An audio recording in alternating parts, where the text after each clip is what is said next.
welcome to the Great Detectives of Old Time Radio. From Boise, Idaho, this is your host, Adam Graham. If you have a comment, email it to me, box13 at greatdetectives.net. Follow us on Twitter at Radio Detectives and become one of our friends on Facebook, facebook.com/Radio Detectives. In a moment, we'll have a word from our sponsors at audible.com, and then we'll get into today's episode of The Private Files of Rex Saunders. The original air date, June the 20th of 1951, and the title, A Murder Deep in a Killer's Mind. Before the show starts, I want to let you know about an offer from our sponsor, audible.com. Audible is offering our listeners a free audiobook with a 30-day trial membership. Just go to audible.com/trynow to browse through their amazing and ever-expanding collection of audiobooks and audio programs.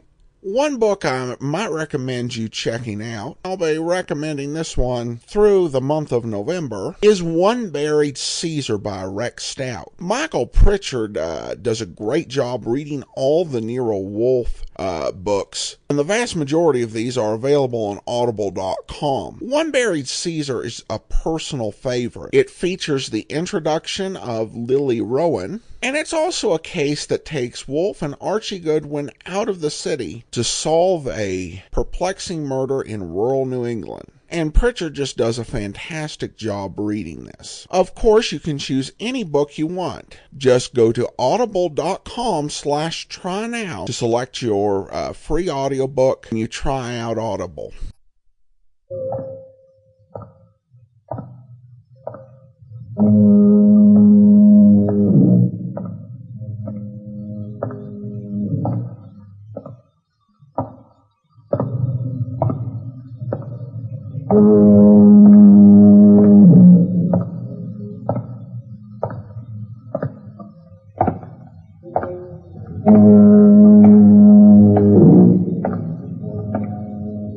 Concerning a Mardi Gras, a joyous festival hides the sorrow deep in people's souls. Unfortunately, it can also conceal the murder deep in a killer's mind.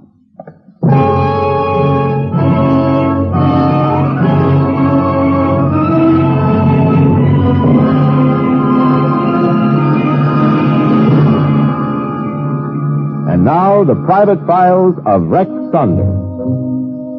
RCA Victor, world leader in radio, first in recorded music and first in television, brings you the celebrated star of stage and screen, Rex Harrison, in another exciting story taken from the Private Files of Rex Saunders, radio's newest man of mystery. We hope you enjoy these weekly stories of intrigue and adventure. And for another adventure in home entertainment, we suggest you try RCA Victor's fine line of radio and television products, now on display at your RCA Victor dealer. Now for our story.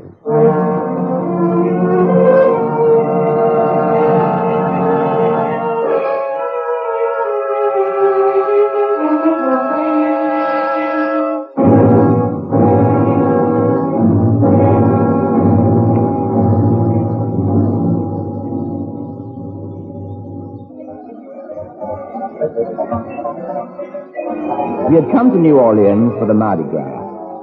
Alec was inside getting into his costume, while I stood in the balcony of our hotel suite, looking down at the gay spectacle in the street. I heard the phone ring inside, and a moment later, Alec came out. Rex, call for you. Who is it? She wouldn't give her name. She? A young lady. At least she sounds young. Does she sound attractive, too? Mysterious, I'd say. Good. Are you sure you didn't make an appointment with any young lady for the celebration this evening? Reasonably sure. I know what that means. It's that blonde you chatted with on the plane on the way down this morning.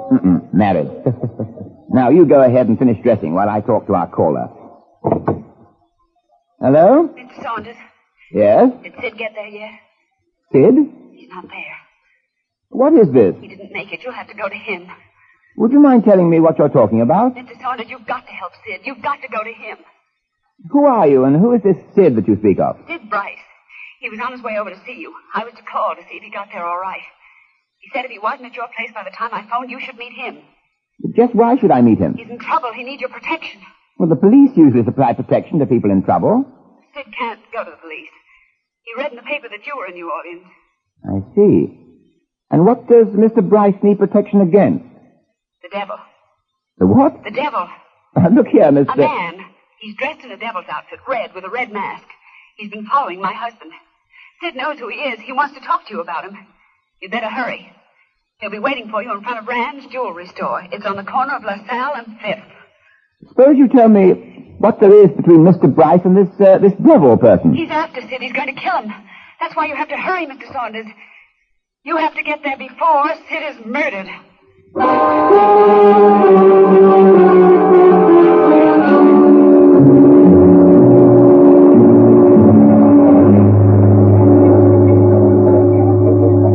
left the hotel and started out for Rand's jewelry shop for my appointment with Sid Bryce.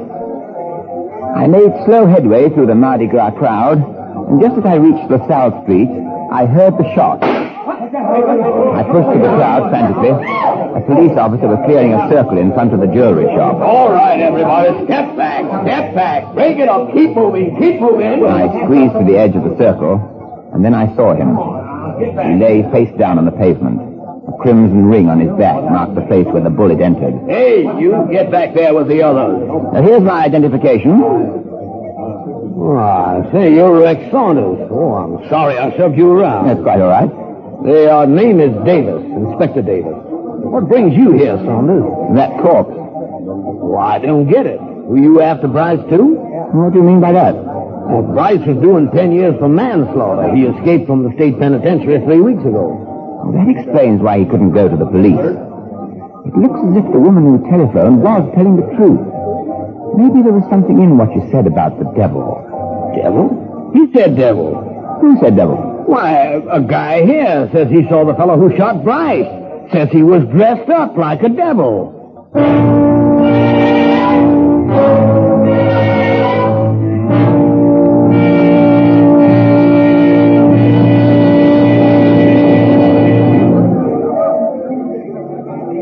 I learned from the police inspector that Sid Bryce was formerly a partner of Rocky Connors. From time to time, Bryce and Rocky had run gambling places in and around New Orleans. He had testified against Bryce when he was tried on the manslaughter charge and was now doing business at a place called the Delta Club. I started through the holiday crowd for the club and Rocky Connors. What's your hurry? I turned around. She was dressed as Salome. At any other time, I would have been quite happy to lose my head as an attractive princess, but right now, murder was on my mind. You're alone. Is that a crime? It is at the Mardi Gras. But now you're not alone any longer. I'm here. So you are. My name is Kitty. I was about to say, Kitty, that I'm sorry I must run along. Perhaps we could meet later, right here, say in You're Rex Saunders. What? I said you're Rex Saunders. Yes, but how do you know? We've never met before. I followed you from your hotel. Why? I wanted to talk to you. About what? Sid Bryce. He's dead. I know, you got there too late. And I can help you find out who killed him. What's your interest in the case? Sid's wife is my best friend. I knew she was calling you. She asked me to keep tabs on you to make sure that everything went all right with Sid. I see. You said before that you can help me find out who killed Bryce. I can get you the evidence you need. How? There's someone who knows all about the plan to murder Sid. He... Oh!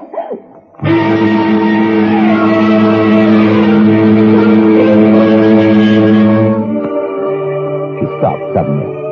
Her face twisted in pain. Then slowly she began to sag to the ground. I grabbed her.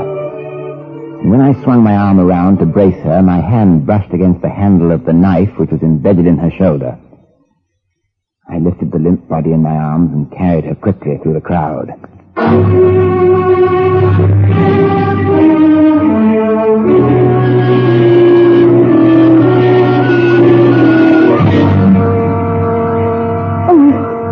Kitty, you're all right. The doctor said you were perfectly all right. Doctor? What happened? While you were talking to me, someone in the crowd stabbed you. Stabbed? Your shoulder. It's not a serious wound. Where am I? My hotel room. You'll be safe here. Kitty, do you know why an attempt was made on your life? No.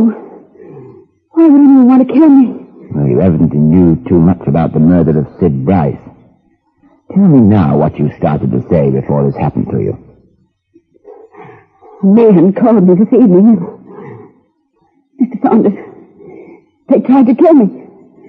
When they find out that I'm alive, they'll try again. I told you, Kitty, you're safe here. But I'm not. Now, go ahead, finish. You said a man called you this evening? Yes. He said if anything happens to Sid Bryce tonight, that I should go to the carousel. The carousel? Yes, it's in Lafayette Square. They have it there every year for the Mardi Gras. Go on. Well, there's a Roman chariot on the carousel. He said that if I were to wait there for him in the chariot, I could find out who killed Sid. Rex! I'm here, Alec. I located Mrs. Bryce, but I... Well, Rex, what is... Oh, Alec, this is Miss Miller, Kitty Miller.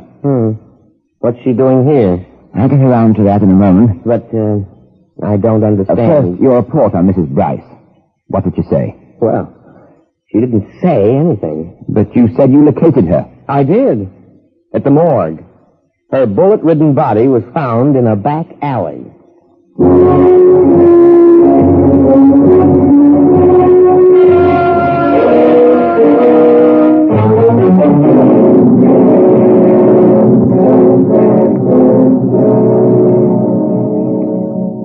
You'll be spellbound by the recorded magic of RCA Victor's new Victrola 45 table phonograph. This beautifully compact instrument brings you RCA Victor's amazing distortion-free 45 system of recorded music. It brings you the magnificent golden throat tone system, famous for its clear, true-to-life fidelity, and it's all automatic. You can load up to 14 records on the big center spindle, and at the flick of a switch, listen to over an hour of the music you want when you want it. Wonderful music on handy, non-breakable 7-inch records. Yes, the Victrola 45 table phonograph is everything you've ever wanted in recorded music. Make it your very own. Next chance you get, see and hear this remarkable way to play records. RCA Victor's exciting new Victrola 45 table phonograph.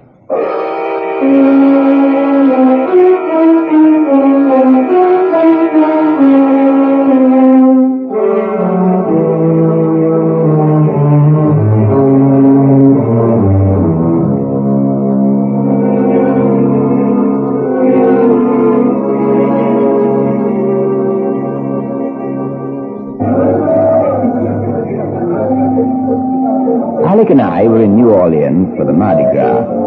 But for us, the celebration was turning out to be a murderer's holiday. Sid Bryce was shot down by a killer dressed in the costume of a devil. Less than an hour later, Bryce's wife was found shot to death in a dark alley. And then there was Kitty Miller. Kitty was alive in my hotel room only by a stroke of luck. I knew that another attempt was made on her life, and I had to resort to rather drastic action. However, in this case, the action was a bit more drastic for Alec than for me. Really, Rex, must we go through with this? I'm afraid we must, Alec. But of all things, forcing me to wear this ridiculous costume. You make an enchanting Salome. It isn't a bit funny. Look, straighten your wig. No. I'm not going through with this. Now, wait a minute. You're as anxious as I am to catch the killer. Of course I am. But why must I have to prove my anxiety in this get-up? Because it's our only chance of getting what we want.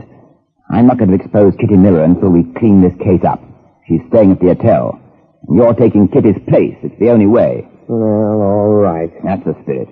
Now, you got everything straight? Yes. I'm to ride in the Roman chariot on the carousel. A man will come to me.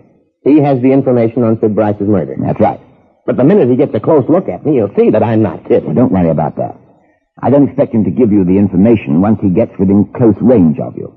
Right now, I am interested in finding out who the mysterious informer is. But how do you expect to do that? By following him after he leaves you. Now, you better go ahead. I'll be close by and waiting.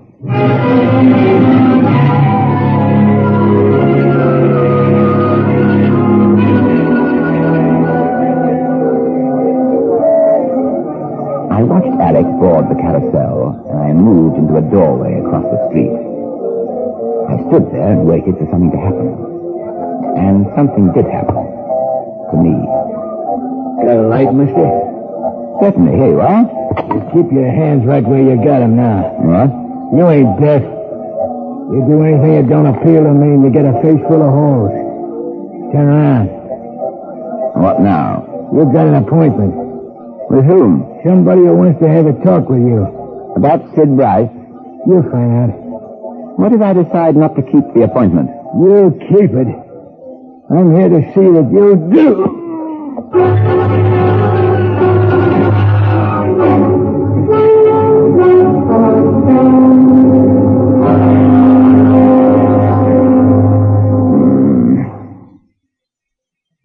Oh, he's coming out of it, Vince. Pick him up. Okay, Rocky. All right, you on your feet. Well, I see by your papers you're a private dick, Saunders. I see something, too. Yeah? Your costume, that devil outfit, leads me to believe that you're a killer. Is that right? I heard your friend here call you Rocky. I take it the last name is Connors. This guy's a regular quiz kid, eh? Yeah. Let's see how he does on the exam. Where do you fit in this, Saunders? I don't know what you're talking about. Vince? Right. This guy ain't as smart as I thought he was. All right, show him the rod, Vince. Yeah. How does that look to you, Saunders? It looks as if it might be the same gun that killed Mr. and Mrs. Bryce. Ah, you're sort of positive I put Bryce away, aren't you? You had good reason to. Bryce was out to get you. You helped send him to prison. You had to stop him the only way you knew how. Kill him. Well, that adds up. I thought it would. But how are you going to prove it? That's a trade secret. And what makes you think you're staying in the trade? Vance? Yeah, Rocky? Call Al. Tell him to get here as fast as he can. Right. You look like you got something on your mind, Saunders. As a matter of fact, I have. A drink. Huh? Do you mind? Oh, help yourself. Thanks. Now the soda. And this is for you, Rocky. What? Right in your face. Hey, what? I kept the soda spray cascading in his face. Then I let him have the rest of the soda, but this time I didn't trouble to siphon it from the bottle. No!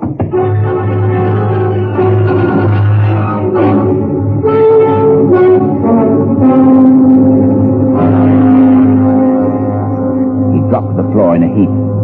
I rushed across the room to the wall next to the door. I made it just in time. The door opened, and the one called Vince stepped in. Rocky. Again, I served up the siphon bottle. Rocky, what?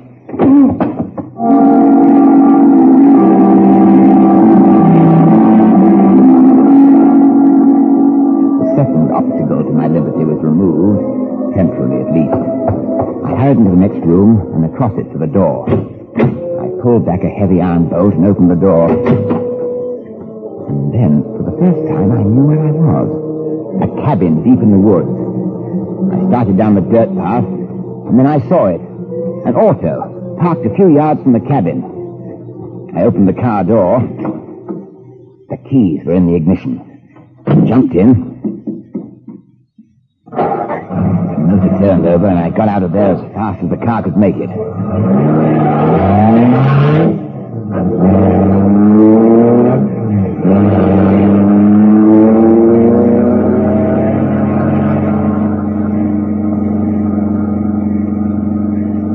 Turned onto the main road and breathed easily for the first time. You make a turn at the next crossing. A right turn. That's the 38 you feel in the back of your neck. Where did you come from? I saw you make it out of the shack back there. I jumped in. I came along for the ride. You're taking me to Kitty Miller. Kitty Miller, you know where she is. Do you mind if I ask what Kitty Miller is to you? A friend. A good friend. So good that if anything has happened to her, you're going to end up with a couple of lead slugs in you.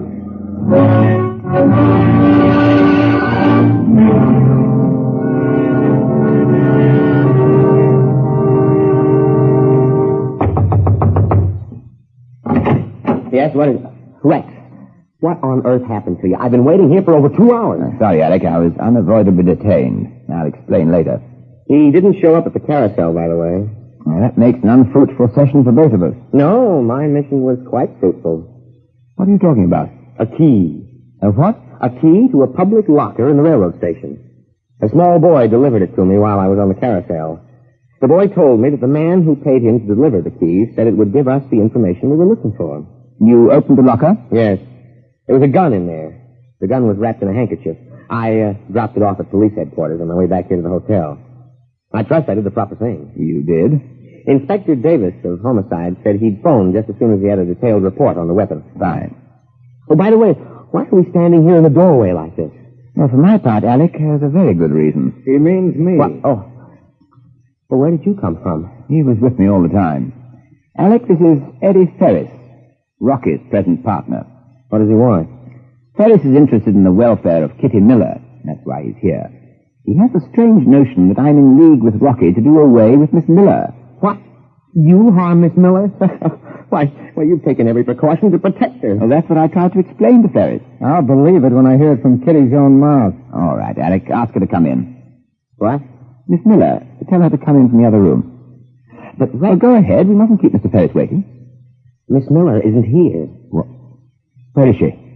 The desk clerk said that a phone message came in for Miss Miller to go to the Delta Club. The Delta Club? That's Rocky Connor's place. I know. Did the desk clerk say who called in the message? Yes, he did. He said you called.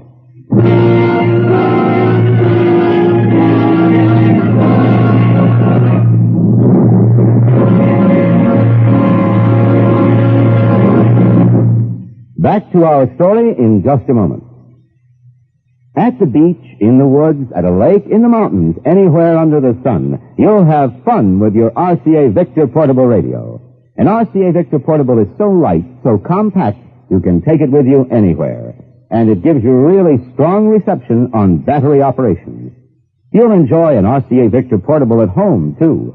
There's always enough tone and volume to fill up a large room or a terrace or a sun porch. Always unbelievably fine performance all the time. And every one of RCA Victor's portable radios sets a new standard in style and beauty. For the June bride, it makes a wonderful, lasting gift. So remember, for the gift that keeps on giving, make your choice from a wide selection of RCA Victor portable radios. And wherever you are, indoors or out, take a world of entertainment right along with you. Take an RCA Victor portable radio.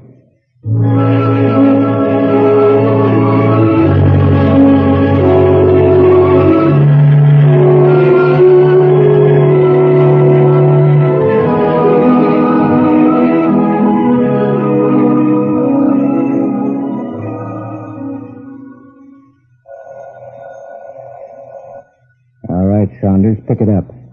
And remember, hold the receiver so we both can listen to what's going on. Hello? Frank Saunders? Yes? Well, this is Inspector Davis, homicide. Oh, yes, Inspector. Oh, I got the report on the gun Alec turned over to us. It clears up the Bryce murders. Really? Uh-huh. Ballistics says it's the gun that killed Sid Bryce and his wife. That wraps up our case against Rocky. What do you mean? Well, a check through our weapons permit file shows that the automatic was owned by Rocky Connors. I sent out a squad of my boys to round him up. We'll take it from here. Thanks for your help, Saunders. Not at all, Inspector. The gun you found in the locker was the murder weapon after all, Alec. Rocky Connors owned it. All right, Saunders, get over there with him. What now, Ferris? I'm going out that door. You try to follow me, and I'll let you have it. You're going after Rocky, aren't you? You got it. Well, don't be a fool. You heard what Inspector Davis said. The police will take care of Rocky. After I get him, the cops can have what's left.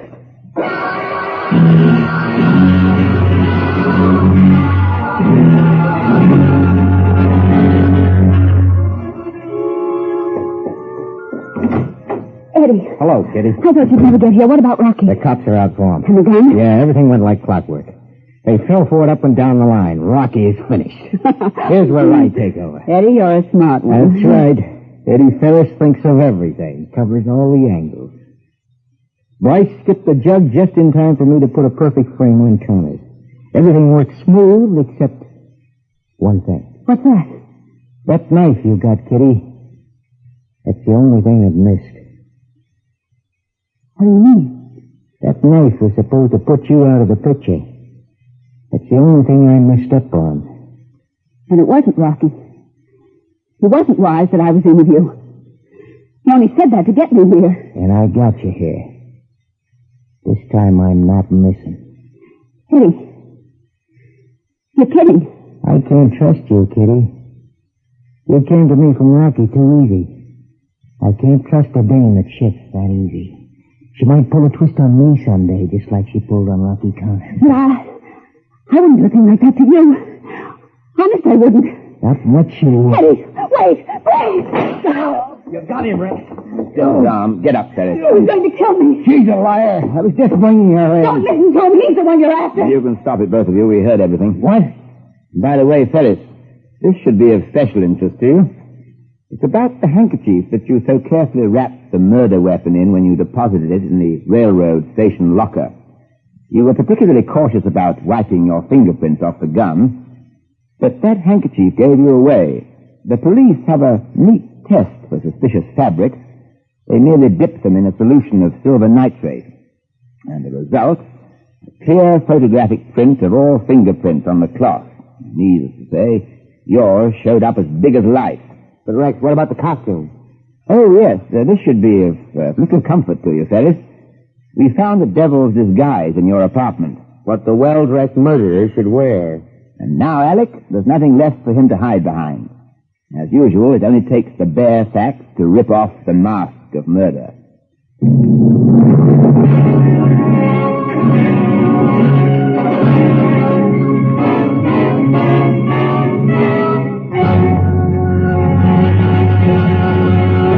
In a moment, Rex Harrison will return to tell you about next week's story. First, an invitation from RCA Victor. Next chance you get, drop into your dealers and look over the wide variety of RCA Victor home instruments designed to bring you the very finest in home entertainment. We know you'll find just the right instrument for family fun at a price that will fit your family budget. Fine instruments with world-famous RCA Victor quality built into every feature and detail. See them tomorrow at your RCA Victor dealer.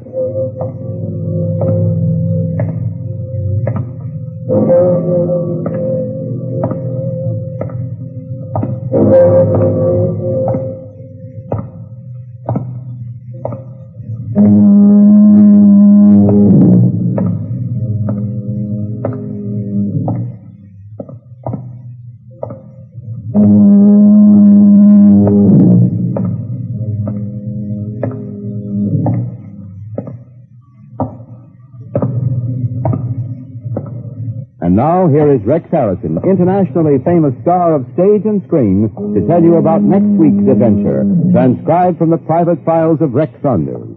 Next week, it's concerning wealth. Concerning wealth. Money can cure many ills. However, it makes one susceptible to the most malignant of diseases, namely murder.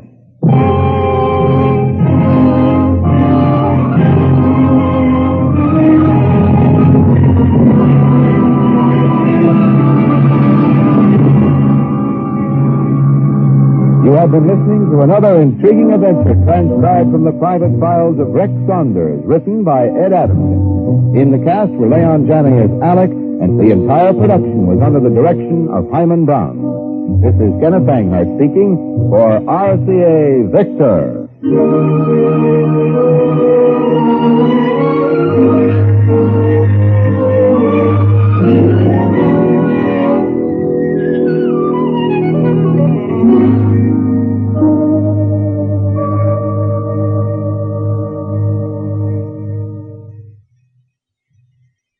At this time, when it is most important that America promote the concept of democracy in the world, it is essential that we, here at home, provide other nations with an example of truly democratic living. This means that we must deal effectively with the difficult problem of religious and racial prejudice. In recent public opinion polls, a significant number of Americans indicated that they might actively support drives to discriminate against Catholics, Jews, Negroes, or Protestants. An even larger percentage indicated that they were undecided. This is serious. A divided America, with Protestant set against Catholic, Christian against Jew, or white against Negro, could only play into the hands of those who seek to discredit us. Group prejudice here in America might also break the back of our vital production drive, at a time when we need the active cooperation of all working men and technicians, of all groups and religions. We need to keep America strong and united. Speak up against race and religious prejudice. This is NBC, the National Broadcasting Company.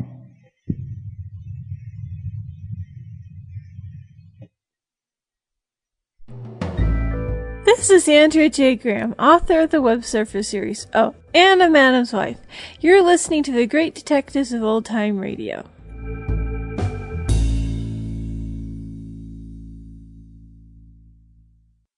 Welcome back. Well, New Orleans, as I've said before, a very common and recurring location for old-time radio mysteries. And nice to have the police lieutenant have a southern accent, which of course was something we didn't have on Michael Shane, which in many ways I guess was a good thing. Jack Webb's southern accent was never quite all that good.